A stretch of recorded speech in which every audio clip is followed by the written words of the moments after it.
Em poucas palavras. Um olhar sobre o mundo, a vida e a sociedade, à luz da Palavra de Deus, com Augustus Nicodemos. Olá você, estamos entrando no ar com mais um programa Em Poucas Palavras. Eu sou Natsan Matias, apresentador do programa, agradecendo a sua audiência, você que nos acompanha pelos seus dispositivos e também através da rádio local e ainda na rádio IPB. Obrigado pelos ouvintes de todo o Brasil e também aqueles ouvintes que nos acompanham pela internet fora do nosso país, tá bom? O nosso comentarista já está aqui a postos, pronto para responder mais uma pergunta, pastor Augusto. Muito bem, Natsan, quero saudar você e também os nossos ouvintes, agradecer de todo o coração a audiência do programa, tem sido muito gratificante para nós investirmos nosso tempo e também um pouquinho da massa cinzenta, né?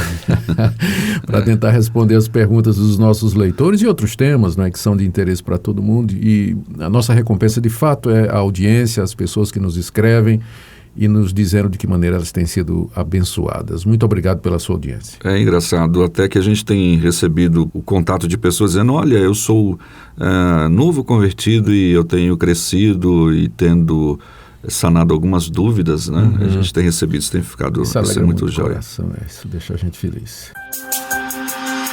Bem, ir à igreja, cantar no grupo de música ou no coral, ser líder de uma frente de trabalho na igreja, ter cargos, ser pastor, ser batizado, parece identificar que se trata de uma pessoa crente, verdadeiramente crente.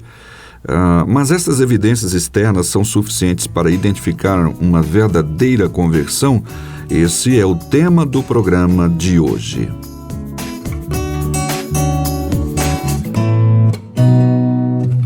Pastor Augustus, a gente tem aqui algumas perguntas que depois a gente pode colocar mais adiante, mas, enfim, quais seriam as evidências da verdadeira conversão e verdadeira vida cristã? E depois tem uma pergunta de um ouvinte que não se identificou, mas a gente coloca daqui a pouquinho aí. Tá certo. Natsan, essa questão de quais são as evidências do verdadeiro cristão, ela acompanha a história do cristianismo desde o seu início, né?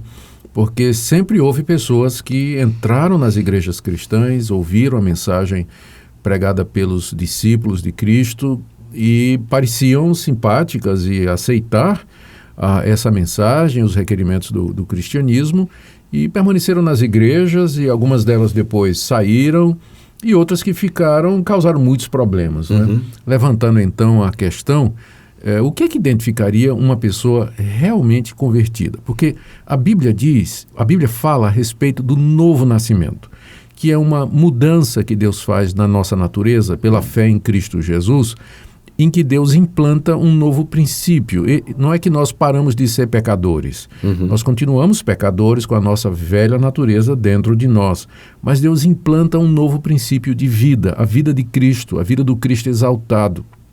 Aqui é a vida que procede de Deus e que, enquanto que a nossa natureza carnal puxa para o pecado, o Espírito de Deus que habita em nós e nos transmite esse novo princípio de vida, nos leva para fazer o que é correto, para fazer as coisas de Deus. Essa luta ela foi bem descrita por Paulo lá em Gálatas, capítulo 5, quando ele fala das obras da carne e do fruto do Espírito Santo. É verdade. Pois bem, então, o verdadeiro cristão, ele teve uma mudança interior, ele passou por uma transformação. Às vezes esse processo é lento, e o cristão não saberia identificar exatamente quando ele se processou ou aconteceu, ou às vezes é brusco, não é? Uma conversão pontual a ponto que a pessoa pode se lembrar. Ficou feio, né? Pontual a ponto, né? Mas você entendeu o que eu quis dizer, né? A pessoa pode olhar para trás e dizer, foi exatamente ali naquela data que essa... Tem gente até que diz que esse foi o seu segundo dia de aniversário. Segundo dia de aniversário, né? Então, mas aí, como a gente não sabe o que é que acontece no coração das pessoas, como identificar, não é, aquele que realmente passou por um processo real de conversão, que teve sua natureza mudada? Bom, o apóstolo João, ele enfrentou essa questão na primeira carta que ele escreveu, onde ele coloca alguns testes do que é o verdadeiro cristão. E eu queria ler aqui. Sim. Tá certo, Nathan? Como resposta aí a essas indagações dos nossos ouvintes, o que João escreveu como identificador daquela pessoa que é verdadeiramente nascida de Deus. Eu creio que a gente pode resumir o que João diz na sua primeira carta em 3 pontos. Ou seja, ele apresenta a evidência moral, a evidência social e a evidência doutrinária. Sim. Então vamos começar aqui com a evidência moral. Tem várias passagens, mas eu vou pegar uma aqui. Capítulo 3, a partir do verso 7, estou com minha Bíblia aberta aqui, eu vou ler. Filhinhos, não vos deixeis enganar por ninguém. Aquele que pratica a justiça é justo, assim como ele é justo. Aquele que pratica o pecado procede do diabo, porque o diabo vive pecando desde o princípio. Para isto se manifestou o Filho de Deus, para destruir as obras do diabo. Agora aqui, Nathan, olha, todo aquele que é nascido de Deus não vive na prática de pecado, pois o que permanece nele é a divina semente. Ora, esse não pode viver pecando, porque é nascido de Deus. E nisto são manifestos os filhos de Deus e os filhos do diabo. Todo aquele que não pratica justiça não procede de Deus, nem aquele que não ama a seu irmão. Então, Nathan, veja só, ele diz aqui que todo aquele que é nascido de Deus não vive na prática de pecado, porque o que permanece nele é a divina semente, e esse não pode viver pecando, porque é nascido de Deus. Então está aqui o primeiro teste. Se uma pessoa é nascida de Deus, ela tem a semente de Deus, aquele princípio divino, que não nos torna divino, não é? Mas o princípio da vida de Deus é em nosso coração, que é oposto ao pecado. Então, da mesma forma que Deus não peca, porque Ele é santo, a sua vida em nós vai nos levar a não viver na prática do pecado. Porque a velha natureza pecaminosa vai nos levar a odiar o pecado, né? Porque a velha natureza ainda permanece em nós, infelizmente nós ainda vamos acabar tropeçando aqui e acolá, mas não é isso que vai caracterizar a nossa vida. Se uma pessoa vive na prática do pecado, então alguma coisa está errada. Ela não pode viver pecando. Não quer dizer que ela vai ser perfeita. Infelizmente, como eu já disse, o pecado vai acontecer na vida dela, mas vai ser acidente. Não vai ser a marca da vida dela. O que caracteriza o crente não é uma vida no pecado, mas uma vida de vitória sobre o pecado. O pecado é acidente na vida do cristão. Apesar do pecado, ele não se acostuma com essa realidade de pecado. Não. Quando o pecado acontece na vida dele, ele se arrepende, ele confessa os seus pecados, ele lamenta os seus erros, conserta o que fez errado e ele retoma a caminhada. Está escrito lá nos Salmos, o justo cairá 7 vezes, mas 7 vezes se levantará. Ele não vai ficar no pecado. O outro teste que o apóstolo João nos dá aqui, na sua primeira carta, é o teste social. É nesse mesmo capítulo 3, eu vou ler aqui, a partir do verso 14. Ele diz assim, nós sabemos que já passamos da morte para a vida, porque amamos os irmãos. Aquele que não ama permanece na morte.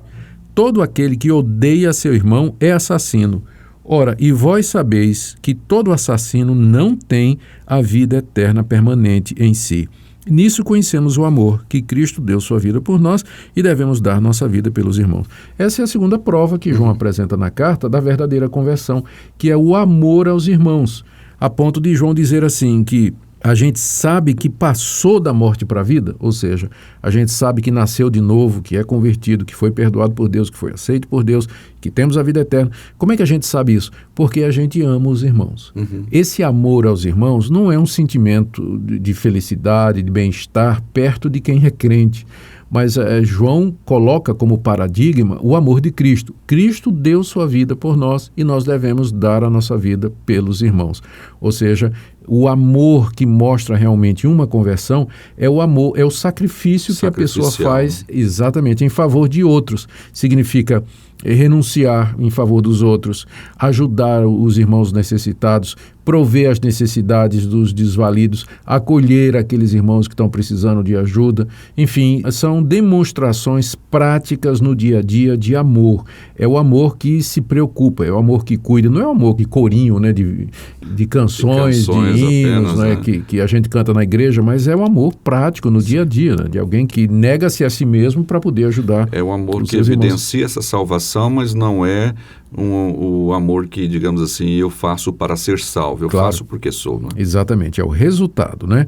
O que salva de fato é a fé, que é a raiz, e a prova disso, o fruto é o amor, né? Que procede da fé. Então, veja só, até agora 2 testes. O teste moral, quem é nascido de Deus não vive na prática do pecado, e segundo, o teste social. Quem é nascido de Deus, ele ama seu irmão como Cristo nos amou e deu a vida por nós. Mas tem um terceiro também, que eu quero mencionar aqui, no capítulo 5 agora, no verso 4 e verso 5. João diz assim: todo o que é nascido de Deus vence o mundo, e essa é a vitória que vence o mundo, a nossa fé.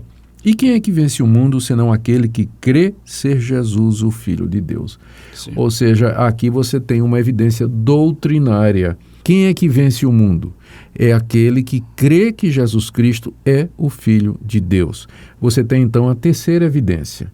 Eu sei que uma pessoa é convertida porque ela, sinceramente, de todo o coração, ela professa Jesus Cristo como sendo o Filho de Deus, aquele que veio ao mundo para morrer pelos nossos pecados, que ressuscitou ao terceiro dia, que subiu aos céus, que é Senhor e que voltará. Então, essas 3 provas, evidências, se combinam, Natsan. Sim. Como é que eu sei que uma pessoa é convertida? Se ela ama seu irmão, se ela não vive na prática do pecado e se ela confessa a verdade a respeito de Cristo Jesus. Então, isso aí não tem realmente quem falsifique. Tá, porque precisam trabalhar juntas, né, essas Todas. 3 questões. São as 3, não são 2 nenhuma, mas as exato. 3. Não basta ser, olha, eu tenho um comportamento moral, mas é comigo mesmo, amo meu irmão, não tenho nenhum desejo de relacionar com as pessoas, né? Ou então essa questão da pessoa não ter nenhuma convicção doutrinária, mas eu amo, né? Pois é. Então, são as 3 coisas Tá juntas. certo. Para finalizar, aqui uma ouvinte, ela não se identificou, o final do telefone dela é 5975, DDD 12, é nascida de um lar cristão, cresceu numa igreja reformada, mas ela diz assim: por que nós não temos uma vida transformada e impactante como aqueles que vieram do mundo e parece que a gente é mais religioso do que cristão? Isso aí é uma comparação injusta. Porque as pessoas que vieram do mundo e que se tornaram cristãs, elas trazem muitas cicatrizes e marcas do pecado. E que não gostariam de ter. Que não gostariam de ter, não é?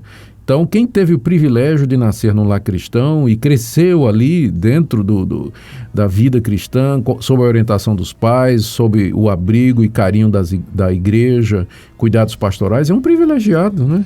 Ao invés de reclamar, devia estar grato a Deus por isso. Por ter menos cicatrizes, né? Menos cicatrizes do pecado. Eu conheço, de fato, muita gente que diz, poxa, eu queria ter sido como você, né? Que nasceu, não quer dizer que porque nasceu na igreja é crente, mas pelo menos foi privado de uma série de coisas, né? Sem dúvida, foi preservado, né? Isso. Então tá aí, um abraço também ao Igor, no interior de São Paulo, fez a pergunta na mesma direção que essa que nós conversamos aqui neste programa de hoje. Também abraços ao Lucas Coelho, da cidade de Orlândia, e o Diego Xavier, de Recreio dos Bandeirantes, no Rio de Janeiro. A gente ouve uma música e volta já já.